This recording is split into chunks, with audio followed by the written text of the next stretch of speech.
तो आइए सबसे पहले हम भाषा के बारे में जानते हैं।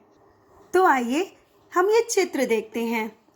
इस चित्र में एक सिपाही संकेत द्वारा वाहनों को रुकने तथा जाने का आदेश दे रहा है, यानी संकेत द्वारा अपने विचारों को प्रकट कर रहा है, अर्थात लोगों को आने जाने के लिए कह रहा है।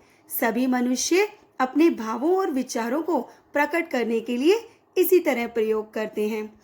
तो बच्चों, भाषा ही वह माध्यम है जिसके द्वारा हम अपने मन के भावों और विचारों को प्रकट करते हैं और दूसरों के भावों और विचारों को जानते हैं।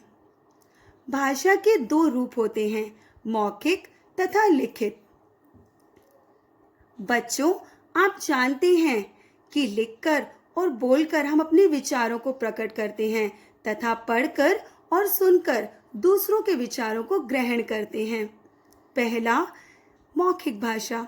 जिस भाषा को मुख से बोला तथा कानों से सुना जाता है उसे मौखिक भाषा कहते हैं। मौखिक भाषा का कोई स्थायी रूप नहीं होता। दूसरा, लिखित भाषा।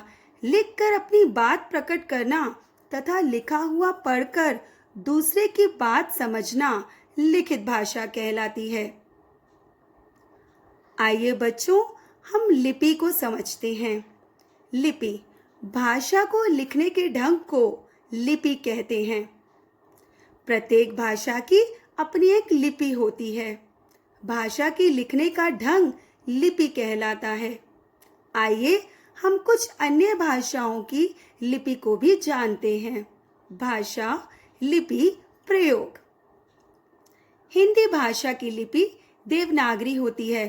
क्या आप जानते हैं हिंदी विश्व की दूसरी सबसे अधिक बोली जाने वाली भाषा है। पंजाबी भाषा की गुरुमुखी लिपि, अंग्रेजी भाषा की रोमन लिपि, उर्दू भाषा फारसी लिपि, बांग्ला भाषा बांग्ला लिपि, गुजराती भाषा देवनागरी लिपि, मराठी भाषा देवनागरी लिपि। गुजराती और मराठी की भी लिपि देवनागरी लिपि ही होती है।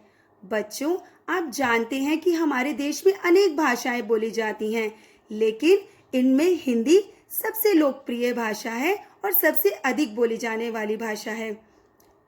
14 सितंबर 1949 को हिंदी को भारत संघ की राजभाषा के रूप में मान्यता प्राप्त हुई थी। यही कारण है कि हम प्रत्येक वर्ष 14 सितंबर को हिंदी दिवस के रूप में तो बच्चों, मुझे आशा है कि आपको भाषा और लिपि की जानकारी इस वीडियो द्वारा प्राप्त हो चुकी होगी। धन्यवाद। स्वस्थ रहें, सुरक्षित रहें।